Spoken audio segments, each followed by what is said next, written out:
Mismong si Communications Secretary Herminio Coloma ang nagtiyak na makakayanan ng National Printing Office ang paglimbag ng mahigit 54 na milyong opisyal na balot sa ipatutupad na barangay at sangguniang kabataang elections ngayong October 2013.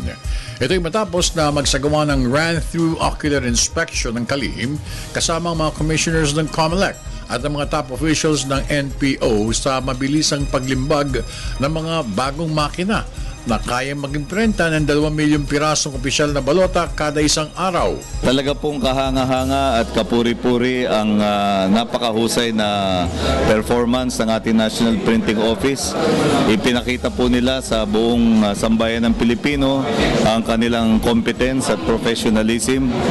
At sa ngayon po ay meron na talaga tayong may pagmamalaking world class na printing facility at printing capability. Mangharin sina COMELEC Commissioners Grace Padaca, Bobby Lim at Director James Jimenez sa kabilisan makapag-imprenta ang mga makinang gamit ng National Printing Office. Sa kasalukuyan, mayroon ng 33,167,000 opisyal na mga balota ang nalimbag na ng NPO at 15,952,000 ang na-deliver na sa COMELEC. Dahil sa makabagong pamamaraan ng paglimbag, nakapag-save ang pamahalaan na mahigit 148 milyong piso.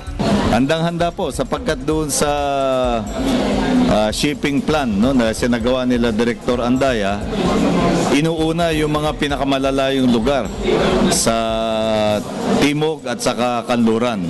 Yung southernmost at saka northernmost locations, kailangan unahin to make sure na darating sa takdang panahon ang mga balota. Higil naman sa pagkansela ng SK at Barangay Halalan sa Zamboanga, sinabi ng mga kinaukulan na magdidepende ito sa anumang kalalabasan ng kaayusan sa lugar para maitupad ang electoral process doon. Baka pwede rin mangyari. Let's say naayos yan second week of October pero karamihan ng mga voters naka-disperse pa. So, sino boboto? Diba? So, yun ang mga issues na kailangan namin makonsider. Pati ang katanungan kaugnay ng SK elections, sinabi ng dalawang opisyal na mas maigi kung antayin na lamang ang magiging desisyon ng Kongreso.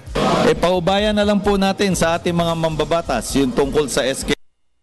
Yaman din lamang na yung pagkakaroon ng SK election ay batay po sa isang batas. At batas din lang ang makakabago dito. Kaya angkop lang ng ating mambabatas ang siyang gumagawa ng pasya hinggil dito.